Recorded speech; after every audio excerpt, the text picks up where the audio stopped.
As Minister of Education, Culture, Youth and Sports, I've been busy getting to know the ministry, which is the largest ministry in terms of finances.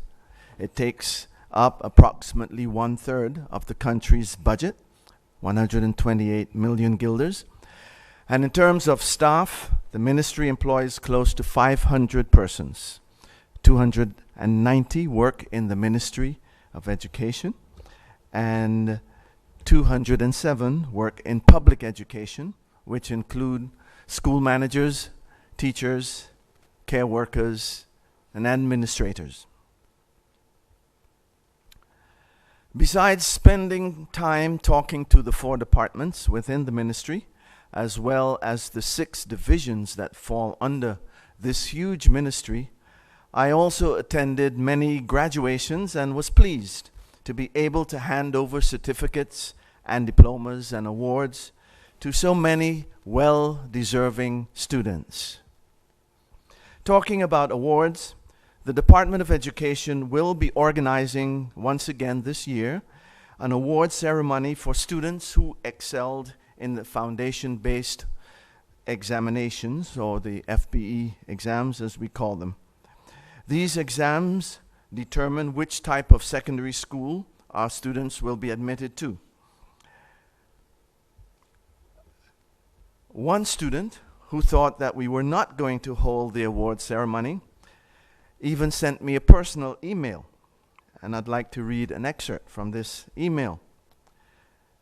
It reads, and this is part of the email: "Thanks to my teachers and my parents who motivated me and got me back on track after the hurricane, I scored 94% and was announced the valedictorian of my school. Each year, I see the results in the newspaper where the Ministry of Education honors all top students, which motivated me to study harder and to aim to get my certificate. But till today, I don't know who topped the island and who scored the highest in each subject." This student went on to say that he hopes it is not too late to award top students for their achievements, which, he says, can motivate more students in the coming year to do their best. Just want to show this student and all the other students who worked hard during the school year 2017-2018 and who excelled in their class or in their school or in a particular subject, that they will receive an award and they will be recognized during the first week in this new school year. With regard to the youth department, I just want to say that the BOP program, the Business Outreach and Placement Program, that allowed some 80 students this year to gain work experience on the job, it's in its 2nd week. And these youngsters have adapted well to their work environment and they're coping quite well. As far as culture is concerned, our culture department had a meeting with its counterpart on the French side in which they discussed ways and means of cooperating. I think that this is exciting. And I myself also met briefly with the Vice President, who's in charge of culture on the northern part of the island, and we agreed to come together very soon to solidify the various ways of working together to promote our joint cultural heritage. And just a brief item from public education. In one of my meetings with the staff of the Division Educational Innovations, I was pleasantly surprised when one of the members of the iStep project said at the beginning of her presentation, "Minister, you said you want to lift the image of our public schools. Well, this project, the iStep project, will do just that." And so what is the iStep project? The iStep project is the ICT in Education project aimed at integrating education, at integrating ICT, that is computers and all that go with it, in education. And this project will transform the traditional classroom setting of the public school to a modern digital learning environment that promotes 21st century skills. There will be several pilot schools where the teachers will be using iPads and other technology to teach our children, and the children also will be using this type of technology, iPads and so on, to learn and to practice their skills. Teachers in the project have been trained in, and because the delay that we experienced due to Hurricane Irma, this project now will roll out in several public schools later this year.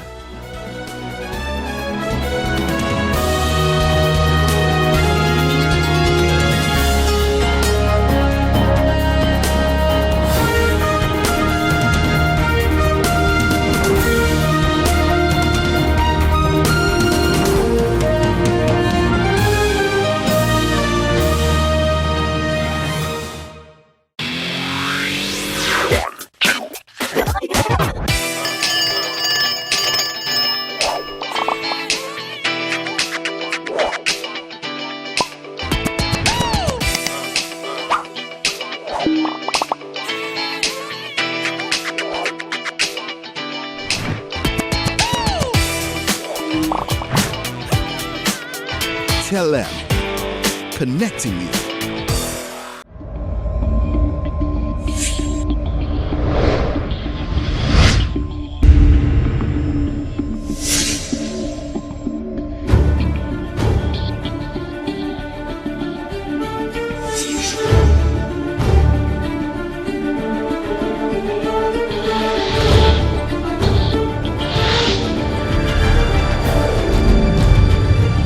GEBE has been faithfully serving the communities of St. Martin, powering your home and our economy. Come rain or shine, our qualified team of professionals are working hard 24 hours a day to provide you and your family with safe, reliable electricity and water.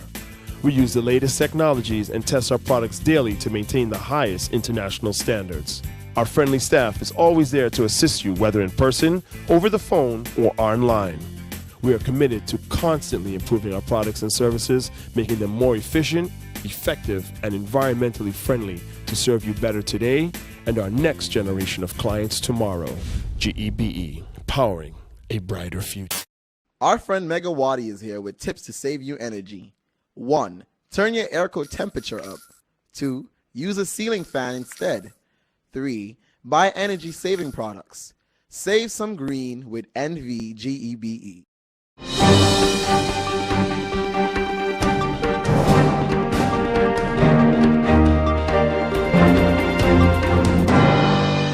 Additionally, we're working on prevention. We had a good meeting a couple weeks ago with the family physicians where we spoke to them about a number of topics, but including how can we ensure that we're focused on prevention, early detections, and screening. Working with, for example, the Diabetes Foundation in terms of trying to bring a podiatrist to the island. As you know, for families who have diabetic family members, you need to make sure that you're wearing proper shoes and that you have proper foot care. We've seen far too many amputations in our community as a result of diabetes not being well managed, and in terms of the care that's been given to some of the patients. We believe that there's certainly a lot of room for improvement in that. We're looking at our referral process. In other words, currently SZV is managing the process of referring patients abroad for care that's not available locally. We're in discussions with the SMMC, so SZV and SMMC and the ministry are in discussions looking at how we can streamline our referral process, making it more efficient, and perhaps even doing it more directly under the SMMC structure, under some sort of a board that we can, again, make the whole process a little bit more transparent and a little bit more efficient. Also looking at the use of telemedicine and rotating physicians to help to reduce the number of referrals that we're sending abroad and try and bring that knowledge home through technology and through rotating physicians. So again, a number of things that we're looking at. Also the BIC legislation, this is legislation that governs how we approve specialists that are coming to the island. That's a process that we believe, again, could be streamlined and reviewed so that we can make bringing in quality physicians an easier process while still maintaining quality standards. Working closely with SZV to work on improving customer service, compliance within the community, efficiency, and also a big focus on e-health. We certainly would like to incorporate technology as we go forward, trying to make things a little bit more customer service friendly, more efficient, and also better access to data so that we can use that data to make decisions as we're going forward in terms of how we're managing our healthcare costs. As I touched on briefly already, Aruba, Curacao, the Bess Islands, and St. Martin, we have our cooperation agreement. As a matter of fact, we're scheduled to have a conference, I think in August or September. We're looking at our disaster preparedness and how between the different islands we can cooperate with each other in terms of when it comes time for disasters, how we can support each other. And of course, NHI. NHI is part of our national healthcare reform. And so all of these are happening in parallel. The NHI legislation is currently at the SARE. We've made a presentation to them because one of the things that I found, and no insult to lawyers, but reading legislation is maybe not the most thrilling or exciting task. And I think that sometimes we take for granted that they understand our healthcare system and understand how legislation fits in the bigger picture. And so we're taking a very different approach where we're trying to paint this overall holistic picture of what we're trying to do with our healthcare reform, or NHR, and then how NHI fits into that context. And NHI really is about, how do we finance our healthcare system? How do we make sure that it's equitable? How do we make sure that people now who currently have a problem accessing affordable quality healthcare, how they have access to that, and how we can manage our healthcare costs? And so all of those are things that are within our NHI legislation. And so we're beginning to, our consultation rounds also met yesterday with the Council of Advice, giving them a brief introduction into it. The ministry is working on an improved PowerPoint presentation. Based on the questions we receive, we see that there's really a lot of questions coming from left field, right field about healthcare in general, which really shows us that we need to do a better job in terms of explaining what we're doing with national health reform and also NHI and how it fits in that context. So a lot of things happening in terms of our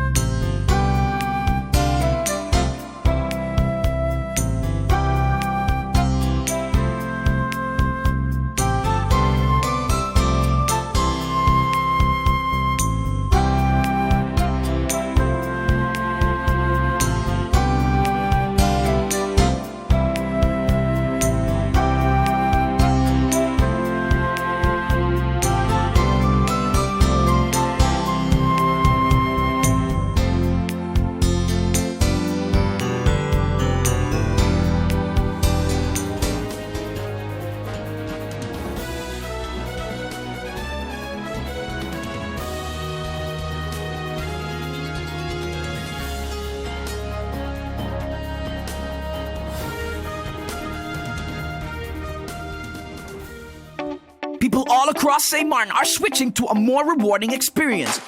The WIB MasterCard Fun Miles credit card, better known as My Card. Earn 1 Fun Mile for every $2 spent, even abroad and online. This will quickly get you a ton of Fun Miles to redeem for travel, shopping, food, fuel, and much more. But there's more to My Card. Worldwide acceptance, an EMV chip for extra security, and 250 free Fun Miles with first use. Switch to My Card today at WIB. Fun miles, from within your reach.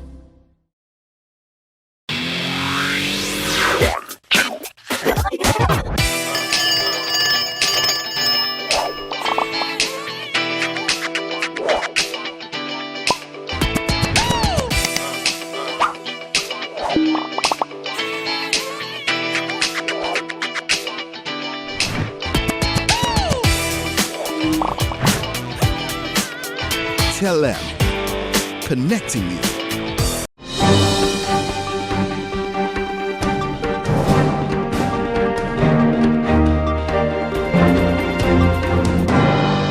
School will reopen sometime in August.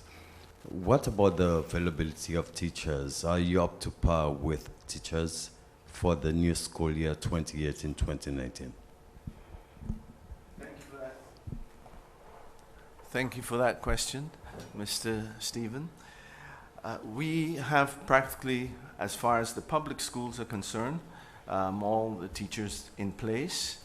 I haven't heard anything from the private school boards, so I'm assuming that they're also pretty much set as far as their teachers are concerned.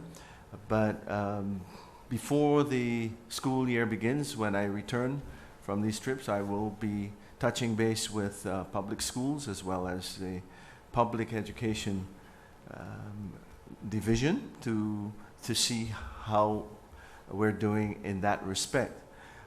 There are in our system a number of teachers who are teaching but not yet fully qualified, and at this moment the Department of Education is developing a program that will help to accelerate them in order to get their teaching certificate that will qualify them to teach. Thank you, Minister Smith. Lyndon Brown of BCN-TV, you have the floor. Good morning to the people of St. Martin and the hard-working ministers. Congratulations. To Minister Johnson, there's still an ongoing saga with the airport. You told us the last time that there should be a mutual understanding, but according to the news, the prosecutor gave the airport 1 more week to come to some agreement. Is there progress? Are you looking at the bright side? Well, of course, thank you, Lyndon, for your question. And I know you're very passionate about the airport as much as I am. So at every press briefing, I would continue to love to talk about the airport. But in particular, where it concerns the verdict of the judge being rendered on July 30th, we're waiting on that. Again, I remain very hopeful that a positive outcome can come at the end of the day. It is a win-win that has to come for the country. And again, the need to have a fully functional operational airport with U.S. pre-clearance in the near future is, of course, of paramount importance for the Ministry of TIAT. Thank you, Minister Johnson. Alita Singh of the Daily Herald, you have the floor. Thank you, Relika. Good morning, ministers. Minister Johnson, your first comment this morning was about the Hurricane Preparation Forum. What do you then intend to do, or how do you intend to reallocate that 50,000 guilders, seeing that you mentioned that there's a lot to be done in the community? Thank you, of course, Alita, for your question. And of course, for me, when I look at the issue involving how the forum would have come together, I could not see taxpayers' money being spent on that. And I think when we look at what other areas we can focus the money for in terms of TIAT, there is, of course, the tourism awareness campaign.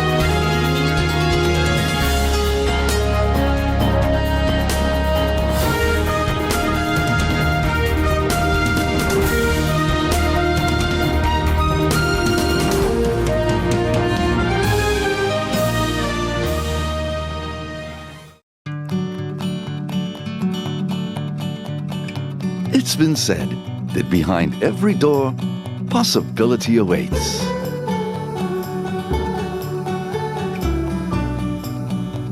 How much possibility depends on which door you open first. Every day, we help our customers discover the possibilities in their lives. It all starts with a conversation. Scotiabank. Discover what's possible. Hello, St. Martin. My name is Jose Helaga and I play basketball. I have organized basketball events in St. Martin. Sport matters to me because it makes everybody come together in unity. So I challenge the businesses community to step up for sports and help us rebuild and repair our facility. I'm also asking the community to nominate local businesses in your area to take on the challenge and step up for sport because sports matter. Check out the Department of Sports SXM Facebook page for more information. Hashtag Sport Matter, hashtag Are You In? 1, 2, 3, 4. This is how common it is to develop a mental illness. 1 out of every 4. 4. But there is hope. Today, most mental illnesses can be managed and treated. Visit your general doctor if you feel concerned about your thoughts and behaviors or have some difficulty dealing with some of life's issues. If you have been diagnosed and are suffering from a mental illness, keep in mind these 4 points to help you manage your mental health. 1. Get regular checkups with your general doctor. 2. Stay on your treatment plan to prevent relapses. 3. Find a strong support group in your family and friends. And 4. Never be afraid to ask for help and look out for the warning signs of your illness. Remember, you are not alone. We are as close as one. 2. 3. 4. Learn about mental health illness by going to the Mental Health Foundation's website at www.mhf-sxm.com.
One thing I will say is that recent technology and the models, the numerical models that we use in today to forecast the weather, they've definitely gotten more accurate as far as the trajectory of a storm or a hurricane. What we try to do as meteorologists is we try to narrow what you call the cone of uncertainty. Okay, I don't know if you've noticed in the past it was a lot bigger. Now it's been narrowed to show more confidence in the trajectory of the hurricane. The thing is, even with that in place, it still isn't down to the point where we could say within, for example, like the exact line that the center of a tropical cyclone is going to take. But we've narrowed it down considerably. It's for that reason that we still issue watches and warnings and such for particular islands, for example. For example, we here in St. Martin might be in a watch, whereas in Antigua they may have a warning. What that means is there's more confidence that the center of the tropical cyclone is going to pass closer to Antigua than it is going to pass here for us here in St. Martin. However, that does not take us out of that does not put us completely in the clear, because things can still change. It is still the weather after all, and it still could shift and affect us more directly than it does affect Antigua. So this is just an example of why it's so important to continue following all the updates and keep yourself basically updated on what's occurring with the hurricane as it moves on its path.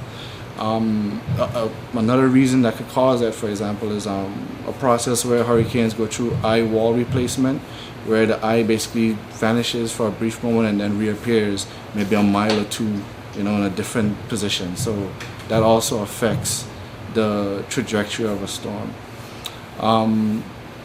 So keeping this in mind, it's always important to prepare for every system as if we are going to be affected directly by it. Also, we have to look at the vulnerabilities of the area that we live in, because many people prepare just for the winds produced by hurricane, but also if you get a hurricane that produces a lot of rainfall, that could definitely have an effect on us, because if you get 3-4 inches of rain within the space of a few hours, that could definitely cause some serious localized flooding, flash flooding. So it's for this reason that you got to prepare. You got to get the right amount of water, which is I think up to 3 days, up to a week, I think they recommend now. just have enough food and make sure you have enough of a supply of any prescription medication that you might be taking. All of these are just in case you won't be able to have the mobility or the infrastructure, the roads might be blocked and you can't get access to the places that you need to. So just these are all the precautions that we recommend that is taken yearly to ensure the safety of the public.